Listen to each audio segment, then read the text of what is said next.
जय हिंद दोस्तों। आशा करता हूँ आप सभी बढ़िया होंगे और आपकी तैयारी एकदम बेहतरीन फर्स्ट क्लास चल रही होगी। आज का टॉपिक है भारतीय मूल अधिकार यानी फंडामेंटल राइट्स। यह टॉपिक यूपीएससी और स्टेट पीसीएस दोनों के लिए बहुत ज़्यादा इम्पोर्टेंट है। एक बार भी ऐसा नहीं होता कि हर बार कि यूपीएससी और स्टेट पीसीएस द्वारा यहाँ से क्वेश्चन ना पूछे जाए। ये इतना ज़्यादा इम्पोर्टेंट है कि आप यहाँ से मिस नहीं कर सकते इस टॉपिक को। तो शुरुआत करते हैं। मूल अधिकार ये भारतीय संविधान के भाग 3 में अनुच्छेद 12 से 35 तक वर्णन किया गया है। मूल अधिकार वे अधिकार होते हैं जो भारत के संविधान द्वारा हर व्यक्ति को दिया जाता है ताकि सरकार मनमानी ना कर सके, हर नागरिक को समान व सुरक्षा मिले। ये संविधान के भाग 3 में आर्टिकल 12 से 35 तक इसका वर्णन किया गया है। बिल ऑफ राइट्स अमेरिका संविधान से प्रभावित, मतलब बिल ऑफ राइट्स अमेरिका का दस्तावेज है जिसमें नागरिकों के अधिकार लिखे गए हैं और भारत ने उसी विचार को अपनाया है। एग्जाम्पल, यदि पुलिस बिना कारण किसी को गिरफ्तार कर ले तो वह अदालत जा सकता है। संविधान का मैग्ना कार्टा इंग्लैंड का दस्तावेज, ऐतिहासिक दस्तावेज है जिसमें कहा गया है कि राजा भी कानून से ऊपर नहीं है। इसी प्रकार मूल अधिकार बताते हैं कि सरकार भी कानून के अधीन ही है। एग्जाम्पल से समझते हैं इसे। सरकार बिना कारण किसी की जमीन नहीं ले सकती।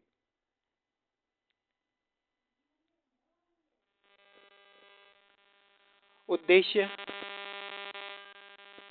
क्या है? कानून की सरकार। उद्देश्य इसका मूल अधिकार का संविधान में हमारे संविधान निर्माताओं द्वारा दिया गया है, तो इसका उद्देश्य है कि कानून की सरकार हो। इसका अर्थ है कि देश कानून से चले, किसी व्यक्ति की इच्छा से नहीं। एग्जाम्पल, पीएम भी न्याय के आदेश का पालन करने के लिए बाध्य हैं। मूल अधिकारों की विशेषताएं। मूल अधिकारों की क्या विशेषताएं हैं? कुछ अधिकार केवल नागरिकों के लिए, कुछ सभी के लिए। मतलब केवल नागरिकों के लिए, जो भारतीय नागरिक हैं उनके लिए बोलने का अधिकार, मतदान करने का अधिकार। और जो सभी के लिए अधिकार हैं, जीवन का अधिकार, समानता का अधिकार। ये विदेशियों को भी अधिकार दिए गए हैं। और इसमें विदेशियों का मतलब है शत्रु देश के जो व्यक्ति हैं, जो विदेशी व्यक्ति हैं, उन्हें छोड़ के। ये पूर्ण नहीं होते, यानी पूर्ण स्वतंत्रता नहीं होती, ये एब्सोल्यूट नहीं होते।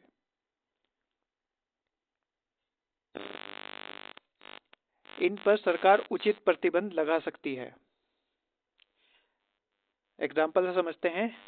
आप बोल सकते हैं लेकिन देश विरोधी भाषण नहीं दे सकते, या ऐसा कोई कृत्य नहीं कर सकते कि जिससे देश की एकता व अखंडता नष्ट होती हो।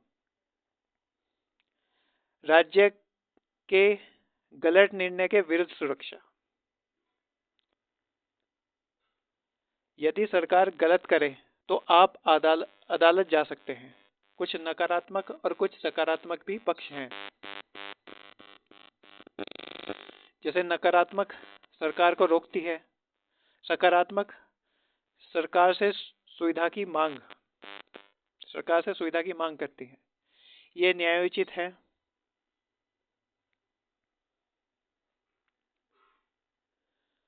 मतलब यदि अधिकार तोड़े जाएं तो अदालत में जा सकते हैं।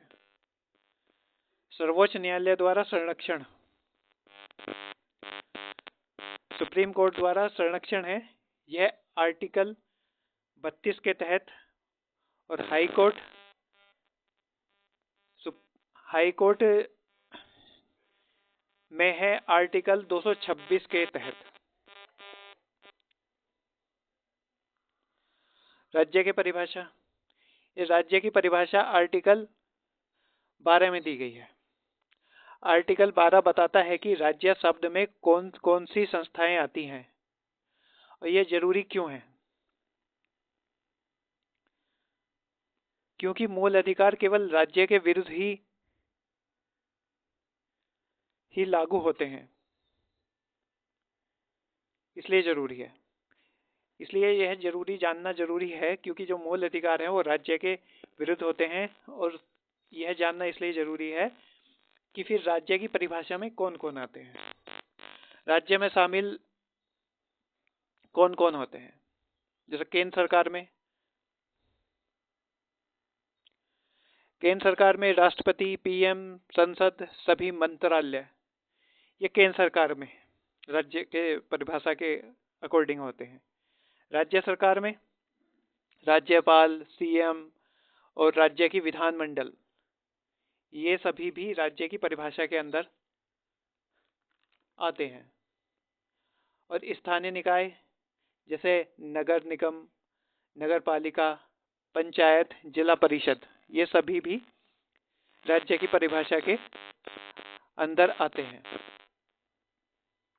और जो अन्य सरकारी संस्थाएं हैं, जैसे LIC हो गई, ONGC हो गई, सेल हो गई, रेलवे, BSNL इत्यादि, ये जो भी सरकारी संस्थाएं हैं ये भी राज्य की परिभाषा के अंदर ही आएंगी। अगर कोई प्राइवेट कंपनी सरकार का पूरा काम संभाल रही है तो उस पर भी मूल अधिकार लागू होंगे। यदि कोई प्राइवेट कंपनी भी सरकारी काम को संभाल रही है तो उस पर भी यह राज्य की परिभाषा के अंदर आएगा और उस पर भी मूल अधिकार लागू होंगे। मूल अधिकार स्थायी नहीं होते। संसद इसमें संशोधन कर सकती है, वह संविधान का मूल, लेकिन जो संशोधन करेगी वो संविधान के मूल ढांचे को नहीं बदल सकती। राष्ट्रीय आपातकाल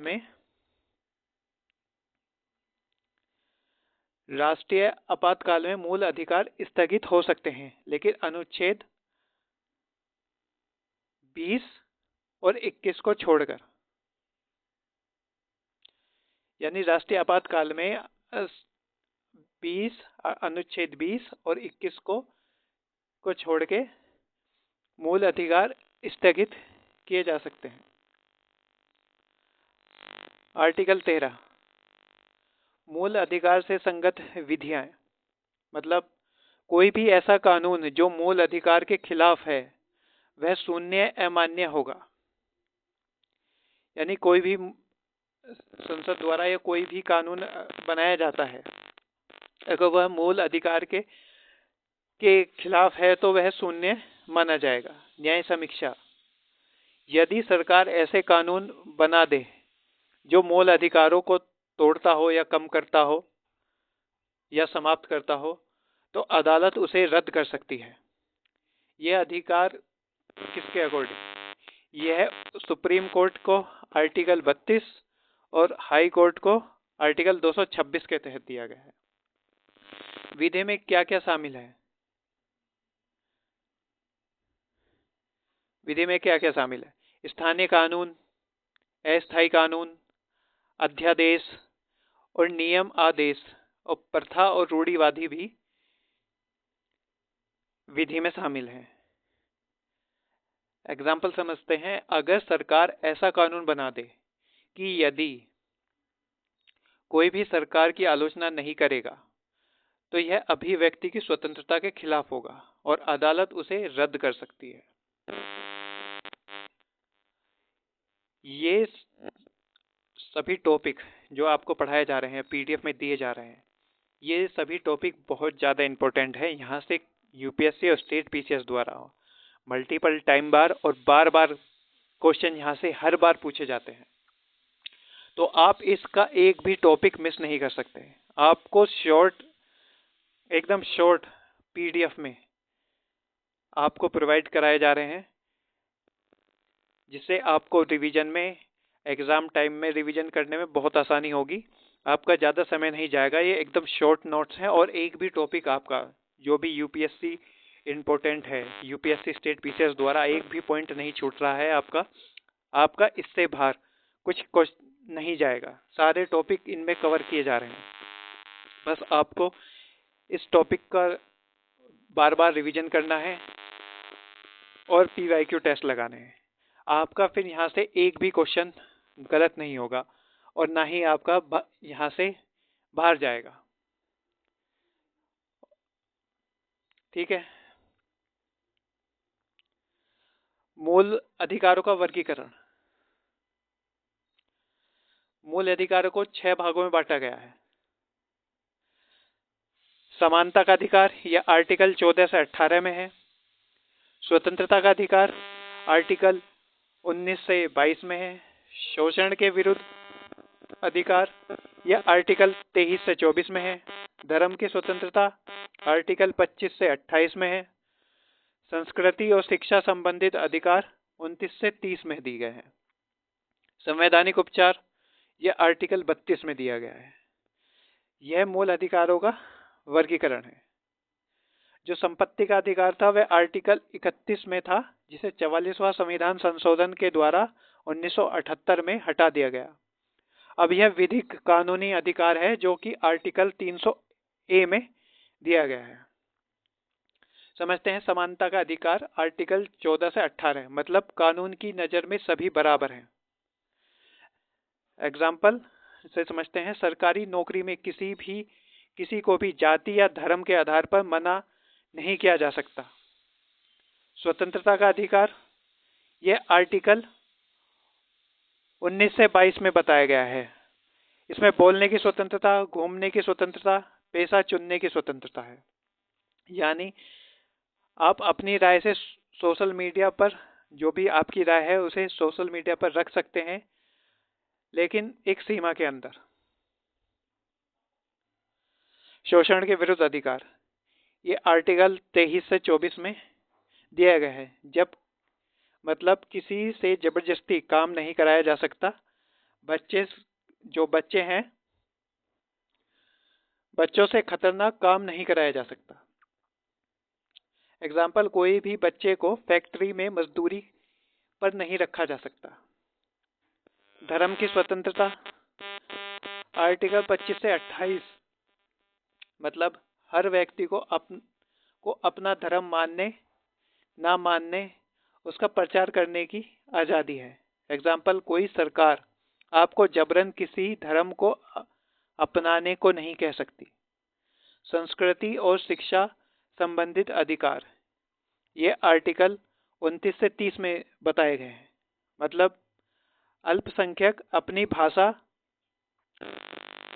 संस्कृति और शिक्षा संबंधित अधिकार आर्टिकल 29 और 30 में दिए गए हैं। मतलब अल्पसंख्यक अपनी भाषा, संस्कृति और स्कूल चला सकते हैं। एग्जाम्पल, कोई अल्पसंख्यक समुदाय अपना स्कूल खोल सकता है। संवैधानिक उपचार आर्टिकल 32, मतलब अगर कोई मूल अधिकार तोड़े या कम करे, सीमित करे, तो आप सीधे सुप्रीम कोर्ट, हाई कोर्ट जा सकते हैं। जैसे एग्जाम्पल समझते हैं। अगर पुलिस बिना वजह बंद कर दे तो आप अदालत जा सकते हैं। संपत्ति का अधिकार,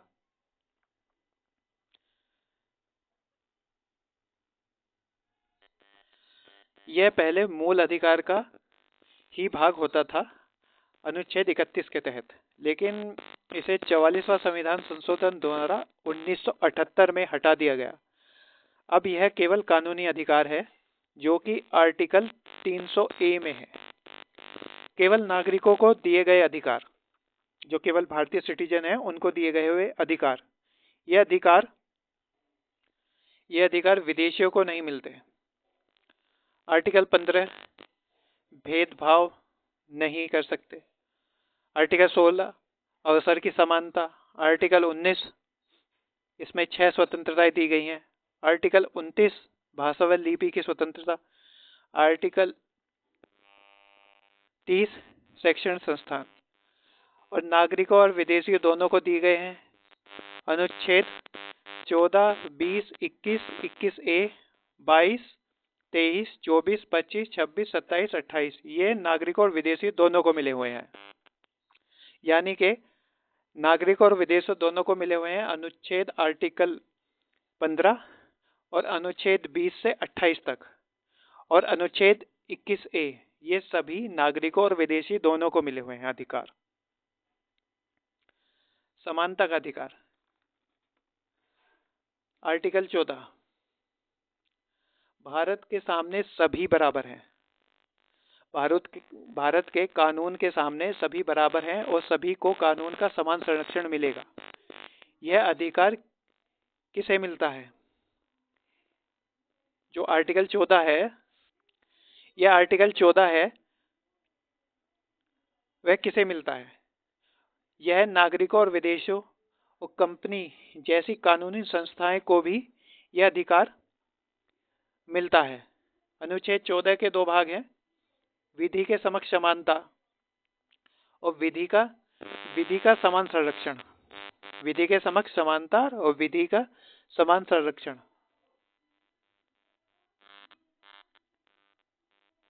मतलब कोई भी व्यक्ति कानून से ऊपर नहीं होगा। विधि के समक्ष समानता ये ब्रिटिश ओरिजिन से है। देखो, ये जो छोटे छोटे पॉइंट हैं यूपीएससी यहीं से घुमा के पूछता है। जैसे ये विधि के समक्ष समानता, ये कहाँ से? ब्रिटिश ओरिजिन से। तो वो जब ऑप्शन क्वेश्चन देगा तो उसमें ऑप्शन में ये भी डाल सकता है। इसलिए आपको ये पीडीएफ दी जा रही है, आप एक एक पॉइंट नहीं छोड़ सकते, आपको सभी पॉइंट क्लियर करने होंगे। आपको एकदम क्रिस्टल क्लियर छोटे छोटे जो भी इंपॉर्टेंट हैं सिलेबस में, आपको सभी एक पीडीएफ में एक छोटे नोट्स में दिए जा रहे हैं, जिसका आप आखिरी समय में क्विक रिवीजन कर सकते हैं। ठीक है, तो चलते हैं आगे। विधि के समक्ष समानता यह ब्रिटिश ओरिजिन से है। मतलब कोई भी व्यक्ति कानून से ऊपर नहीं होगा। एग्जाम्पल से समझ लेते हैं इसे और आसानी से, कि अगर मंत्री और आम आदमी ने एक ही अपराध किया है तो दोनों को समान कानून लगेगा। विधि का समान संरक्षण मतलब समान परिस्थितियों में सभी के साथ समान व्यवहार किया जाएगा। एग्जाम्पल, अगर 2 छात्रों ने समान गलती की है तो सजा भी समान ही होगी। विधि का शासन, rule of law, Dicey AV Dicey के अनुसार मनमानी सख्ती नहीं, यानी कि सरकार अपनी मर्जी से किसी को सजा नहीं दे सकती। विधि के समक्ष समानता मतलब अमीर गरीब नेता सभी पर समान कानून होगा। व्यक्तिगत अधिकारों की प्रमुखता यानी प्रधानता, व्यक्ति अधिकार सबसे ऊपर है, यह संविधान का मूल ढांचा है। यह विधि का शासन, रूल ऑफ लॉ है। क्या? इच्छाधीन शक्तियां की अनुपस्थिति, यानी मनमानी शक्ति नहीं होगी। विधि के समक्ष समानता और व्यक्तिगत अधिकारों की प्रमुखता। और व्यक्तिगत अधिकारों की प्रमुखता यह संविधान का मूल ढांचा है। आपको मैं बता रहा हूं कि ये जो आप पीडीएफ देख रहे हैं और ये आप लेक्चर कर रहे हैं, आपका यहाँ से सिलेबस से और यूपीएससी के क्वेश्चन यहाँ से बिल्कुल भी बाहर नहीं जाएंगे। बस यूपीएससी थोड़ा घुमा सकता है, लेकिन हम हर टॉपिक को इतने अच्छे से बारीकी से समझ रहे हैं कि कितना भी क्वेश्चन घुमा ले यूपीएससी, आपका क्वेश्चन गलत नहीं होगा। यदि आपने इस पीडीएफ को लेक्चर को अच्छे से पढ़ लिया है और पीवाईक्यू प्रैक्टिस कर ली है, तो आपका इस टॉपिक से एक भी क्वेश्चन गलत नहीं होगा और ना ही सिलेबस से और ना ही यहाँ से यूपीएससी बाहर जाएगा। बस क्वेश्चन वो घुमा सकता है और इसलिए ही हम छोटे छोटे पॉइंट्स भी आपको पीडीएफ में और आपको लेक्चर में प्रॉपर समझाया जा रहा है कि यूपीएससी कितना भी क्वेश्चन घुमा ले, आपका यहाँ से बाहर क्वेश्चन एक भी नहीं जाएगा। जैसे विधि का समक समानता, ये कहाँ से? ब्रिटिश से। विधि का समान संरक्षण, यूएस कॉन्स्टिट्यूशन से। ठीक है, ये बहुत ज्यादा इंपॉर्टेंट है। देखिए यूपीएससी ने पीवाईक्यू में जो क्वेश्चन पूछा है 2018 में ही आया है कि विधि का नियम, जो विधि का नियम है यानी कि रूल ऑफ लॉ, किसके द्वारा जारी किया गया? देखिए डाइसी। ऐसे ही आपके यहाँ से आप ये लेक्चर करिएगा, उसके बाद क्वेश्चन देखिएगा, आपका एक भी क्वेश्चन पीवाईक्यू देखिएगा बाहर यहाँ से नहीं जाएगा।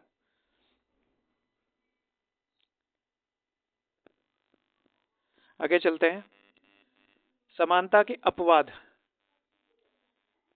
समानता के अपवाद भी हैं कि एब्सोल्यूट तो है नहीं, तो अपवाद समझ लेते हैं। अपवाद क्या क्या है? सामान्य नियम है कि सभी लोग कानून के समान बराबर होंगे, आर्टिकल अनुच्छेद 14 के अकॉर्डिंग। लेकिन कुछ विशेष परिस्थिति होती हैं जो अपवाद भी हैं। जैसे अनुच्छेद 361 राष्ट्रपति और राज्यपाल के लिए। राष्ट्रपति और राज्यपाल अपने कार्यकाल के दौरान अपने आधिकारिक कार्यों के लिए जवाबदेही नहीं होंगे। कार्यकाल के दौरान जो वे आधिकारिक जो कार्य करेंगे उसके लिए वे जवाबदेही नहीं होंगे। उनके खिलाफ कोई आपराधिक मामला, क्रिमिनल केस नहीं चलाया जा सकता। उन्हें गिरफ्तार या जेल नहीं भेजा जा सकता।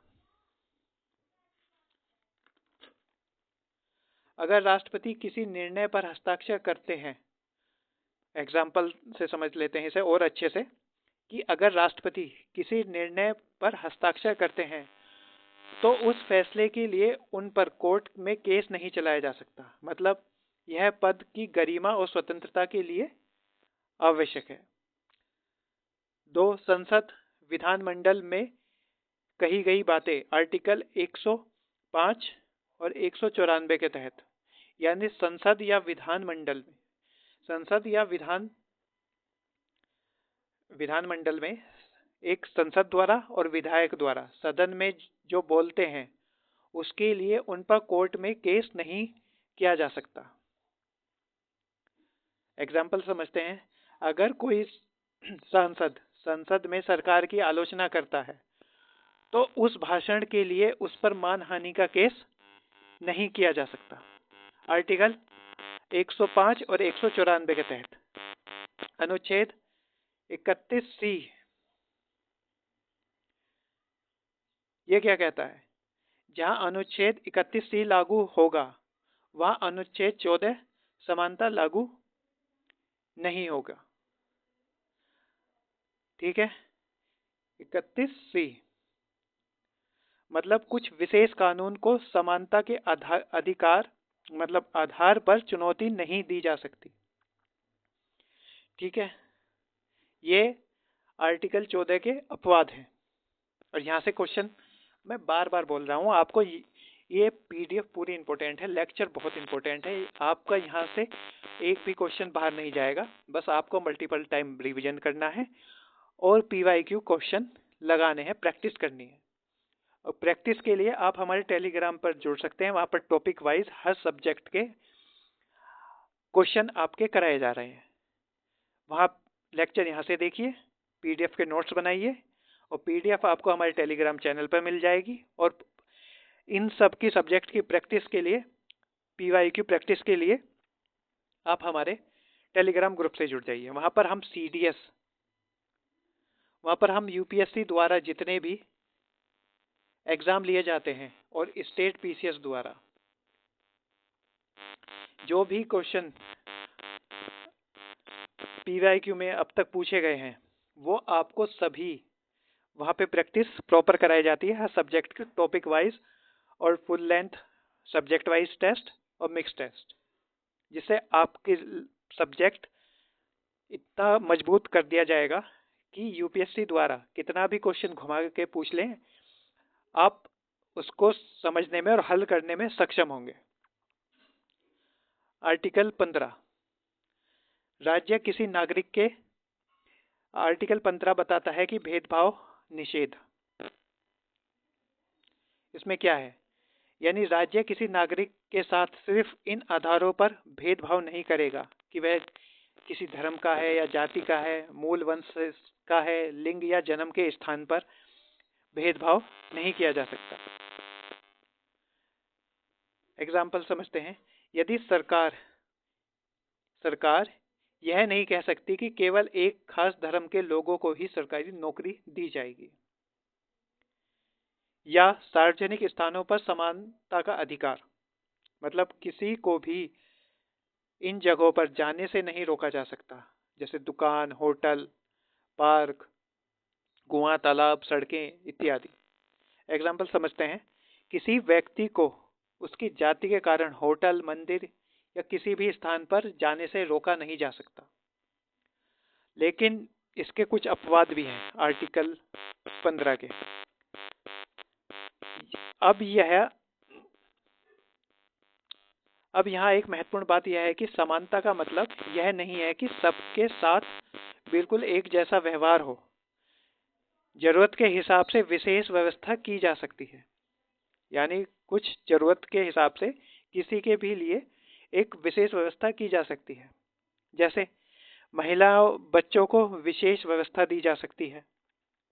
जैसे एग्जाम्पल, महिलाओं के लिए अलग से सीटें बस में, रेलवे स्टेशन पे, कहीं भी अलग से व्यवस्था की जा सकती है। गर्भवती महिलाओं के लिए विशेष लाभ दिए जा सकते हैं। बच्चों के लिए मुफ्त शिक्षा की व्यवस्था की गई है। यह भेदभाव नहीं है, बल्कि सुरक्षा और सहायता है। और जैसे पिछड़े वर्ग, जैसे ओबीसी, एससी, एसटी को विशेष प्रावधान किए जा सकते हैं। जैसे एग्जाम्पल से उन्हें आरक्षण दी जा सकती है, छात्रवृत्ति दी जा सकती है, सरकारी नौकरियों के लिए या कॉलेजों में विशेष सीट की व्यवस्था की जा सकती है। इसका उद्देश्य लोगों में सामाजिक और शैक्षिक रूप से जो पीछे रह गए हैं उन्हें बराबर में लाना है।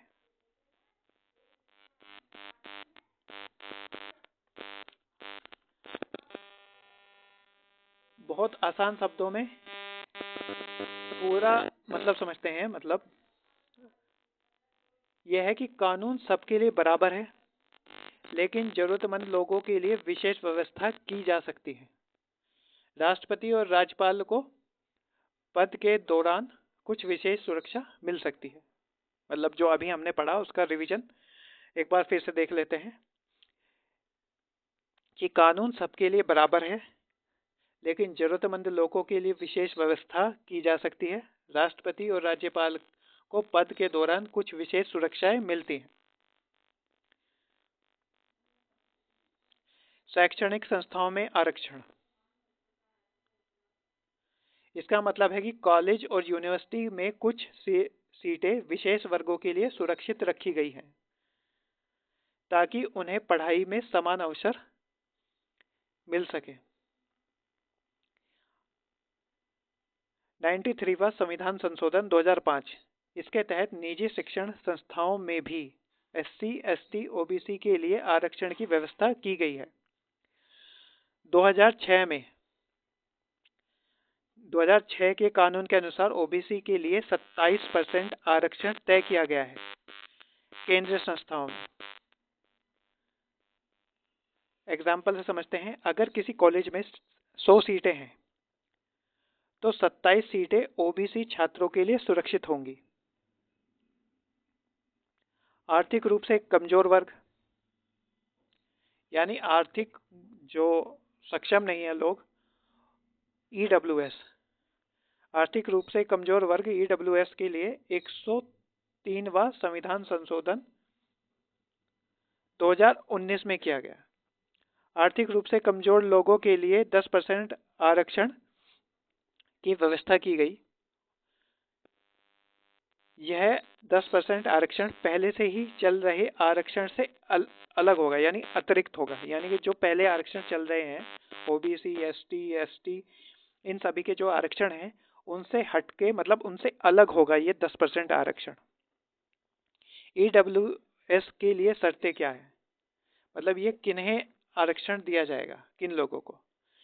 जिनकी पारिवारिक आय 8 लाख रुपए की सालाना इनकम 8 लाख से कम हो, कृषि भूमि 5 एकड़ से कम हो, घर गांव मतलब जो घर होगा गांव में 200 स्क्वायर फीट से कम, शहर में 200 या 200 स्क्वायर फुट से कम गांव में, और शहर में 100 स्क्वायर फुट या उससे कम। अगर फ्लैट है तो 1000 स्क्वायर फुट। अगर किसी एग्जाम्पल समझते हैं, अगर किसी छात्र का परिवार आर्थिक रूप से कमजोर है और वह SC, ST, OBC में नहीं आता, तो वह EWS के कोटे के लिए आवेदन कर सकता है। क्रीमीलेयर मतलब OBC वर्ग, जो क्रीमीलेयर का जो कॉन्सेप्ट है वो OBC के लिए है। मतलब OBC वर्ग के वे लोग जो आर्थिक और सामाजिक रूप से मजबूत हो चुके हैं, उन्हें आरक्षण का लाभ नहीं दिया जाएगा। किन्हें क्रिमिनल माना जाएगा? संविधान पद पर बैठे लोग, जैसे राष्ट्रपति, न्यायाधीश, first class and second class के जो अधिकारी होंगे, सेना में कर्नल या उससे ऊपर के जो रैंक के अधिकारी होंगे, डॉक्टर, इंजीनियर, वकील या उच्च पेशेवर जो भी लोग होंगे, या जिनकी परिवार की जो सालाना आय है वो 8 लाख रुपए से अधिक होगी, उनको क्रिमिनल में माना जाएगा और उन्हें OBC का जो आरक्षण है उससे लाभ नहीं मिलेगा। एग्जाम्पल समझते हैं, अगर कोई OBC परिवार है, उसके पिताजी एक फर्स्ट क्लास के अधिकारी हैं, या उनकी आय, या वो इस पद पर हैं या ऐसा कार्य कर रहे हैं कि उनकी आय 10 लाख सालाना है, तो उनके बच्चों को आरक्षण नहीं मिलेगा। ठीक है, आसान भाषा में जो भी अभी पढ़ा है उसका सार समझ लेते हैं। कमजोर और जो पिछड़े हैं, OBC हैं, लोगों को बराबरी पर लाना, आर्थिक रूप से कमजोर EWS को 10% का आरक्षण, OBC में से जो लोग आर्थिक रूप से मजबूत हैं उन्हें क्रिमिनल माना जाएगा और आरक्षण जो OBC का आरक्षण है उनका उन्हें फायदा नहीं मिलेगा। आर्टिकल 16, अनुच्छेद 16, लोग नियोजन में अवसर में समानता। मतलब सरकारी नौकरी में सभी नागरिकों को बराबर मौका मिलेगा। सरकार किसी के साथ इन अधिकारों मतलब इन आधारों पर भेदभाव नहीं कर सकती। धर्म के नाम पर, वंश परिवार के नाम पर, जाति, लिंग, पुरुष, महिला इत्यादि, जन्म स्थान या निवास स्थान के आधार पर सरकार भेदभाव नहीं कर सकती। एग्जाम्पल समझते हैं कि मतलब ये आर्टिकल क्या कहना चाह रहा है। मान लीजिए कोई व्यक्ति यूपी से है और दूसरा व्यक्ति बिहार से है। अगर दोनों ने एक परीक्षा पास की है तो सिर्फ राज्य से अलग होने के कारण उन्हें नौकरी से मना नहीं किया जा सकता। ठीक है, यह अवसर की समानता का अधिकार आर्टिकल 16। लेकिन इसमें भी कुछ अधिकार अपवाद हैं, क्योंकि जो मूल अधिकार हैं ये एब्सोल्यूट नहीं है, इनके अपवाद हैं, वो हमने इस शुरुआत में बताया था। तो अब उनके अपवाद समझ लेते हैं क्या क्या अपवाद हैं। जैसे संसद निवास की शर्त लगा सकती है। कुछ नौकरियों में कहा जा सकता है कि वह व्यक्ति आवेदन करे जो उस राज्य का निवासी हो, या कोई पैसा अगर जो आदमी चुने तो उसके लिए कह सकती है कि ये मापदंड हो सकते हैं। एग्जाम्पल, किसी राज्य को लेकर पुलिस भर्ती में उस राज्य का निवासी होना आवश्यक है, ऐसा कर सकते हैं। पिछड़े वर्गों के लिए आरक्षण, यानी सरकार शैक्षणिक रूप से पिछड़े वर्गों को आरक्षण दे सकती है। जैसे OBC, SC, ST, EWS को सरकारी नौकरियों में और कॉलेजों में भी सीट के लिए आरक्षण मिलता है। धार्मिक संस्थाओं से उसी धर्म के व्यक्ति की नियुक्ति, अगर कोई नौकरी किसी धार्मिक संस्था से जुड़ी है तो वहां उसी धर्म के व्यक्ति को रखा जा सकता है। यानी कि धार्मिक संस्थाएं उसी धर्म के व्यक्ति को नियुक्त किया जाएगा। जैसे अगर कोई नौकरी किसी धार्मिक संस्था से जुड़ी है तो वहां उसी धर्म के व्यक्ति को रखा जा सकता है। जैसे एग्जांपल समझ लेते हैं, किसी मंदिर में पुजारी की नियुक्ति करनी है तो वहां पर हिंदू व्यक्ति को ही नियुक्त किया जा सकता है। यह अपवाद है। ठीक है, अपवाद समझ गए आप? अपवाद को दोबारा से एक बार रिवीजन कर लेते हैं कि संसद निवास की या राज्य या कोई भी संस्था उसके लिए शर्त लगा सकती है। पिछड़े वर्गों के लिए आरक्षण जैसे ओबीसी, एससी, एसटी, ईडब्ल्यूएस और धार्मिक संस्थाओं के लिए ये अपवाद है। मंडल आयोग क्या है? 1979 में बीपी मंडल की अध्यक्षता में एक आयोग बनाया गया। उन्होंने 1980 में रिपोर्ट दी। उन्होंने कहा कि ओबीसी को 27% आरक्षण देने की सिफारिश की कि इन्हें ओबीसी को 27% आरक्षण देना चाहिए। 1990 में वीपी सिंह की सरकार ने इसको, जो मंडल आयोग ने जो सिफारिश की थी, उसे लागू कर दिया। लेकिन 1992 में इंदिरा साहनी केस हुआ।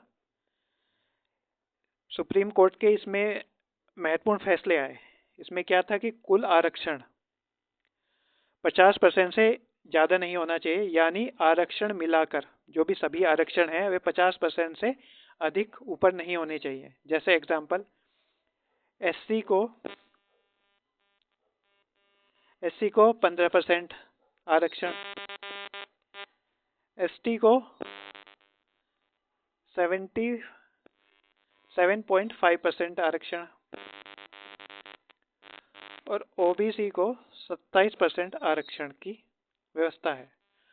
तो इनका कुल योग करेंगे तो यह 49.5% बैठेगा, यानी कि 50% से ज़्यादा नहीं होना चाहिए। ये इस केस में कहा गया।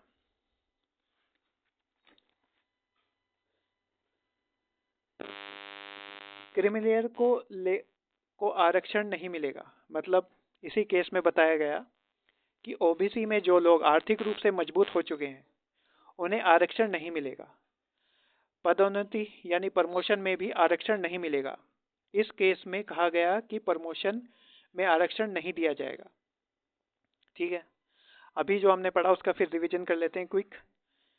अनुच्छेद 16 में सरकारी नौकरियों में समान अवसर, मंडल आयोग, ओबीसी को 27% का आरक्षण की व्यवस्था, इंदिरा साहनी केस की 50% की सीमा आरक्षण के लिए, और क्रिमिनल एक तय किया गया कि इन्हें आरक्षण नहीं मिलेगा।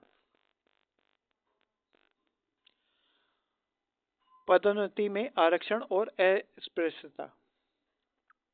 पदोन्नति में आरक्षण, यह 17वां संविधान संशोधन 1985 में किया गया।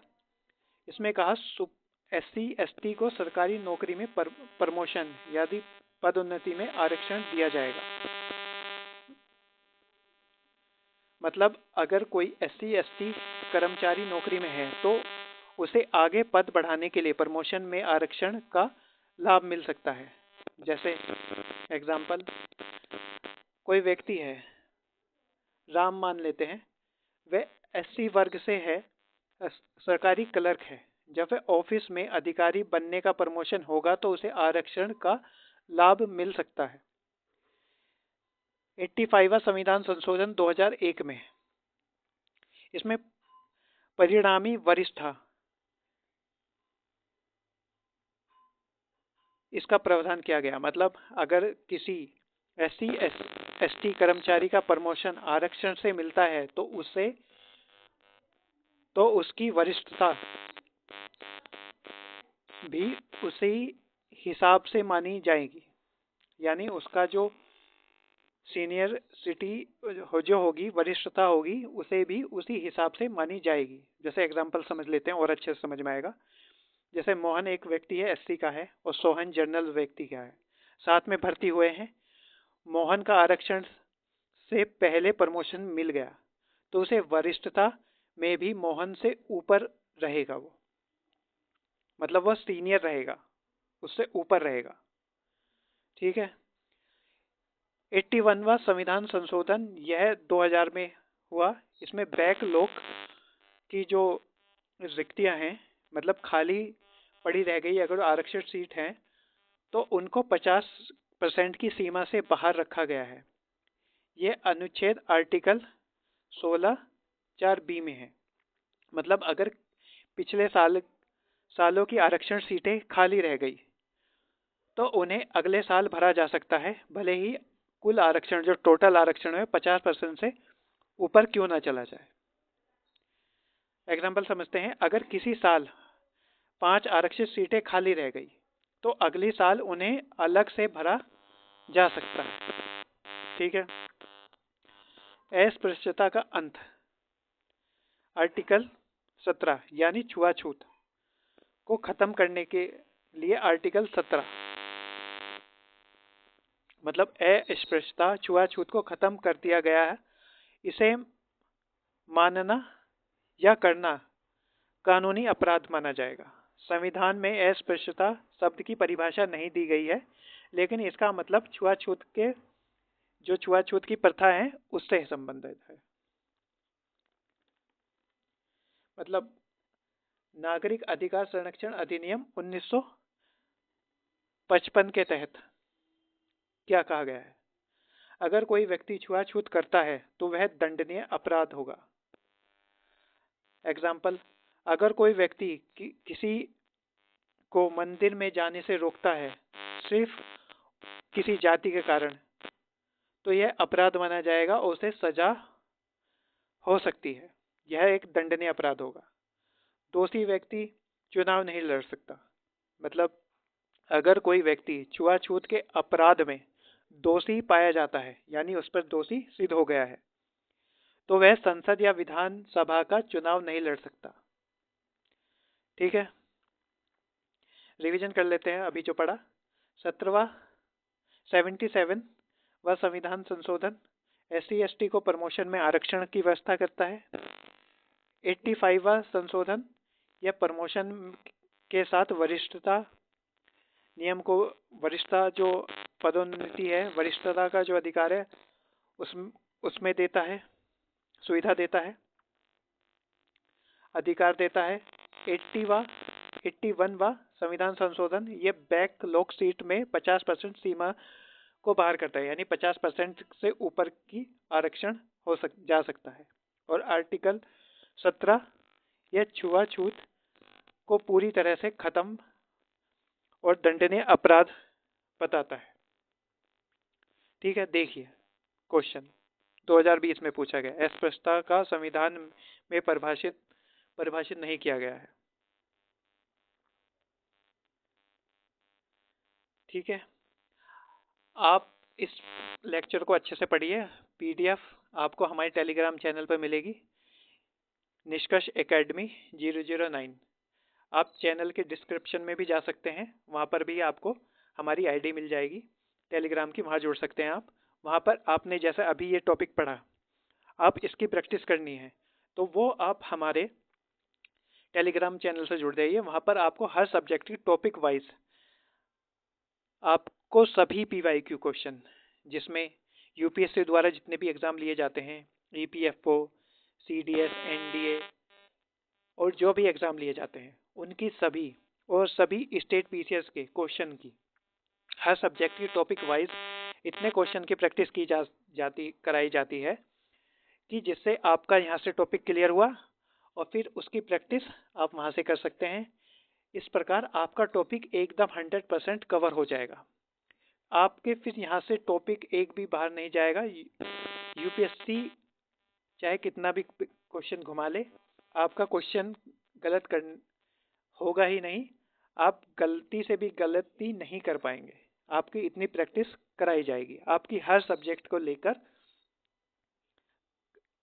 2 से 3 हजार क्वेश्चन के बीच इतनी प्रैक्टिस कराई जाएगी कि आपको हर टॉपिक पर एकदम बेहतरीन पकड़ हो जाएगी, जिससे आप आसानी से यूपीएससी प्री कर लेंगे।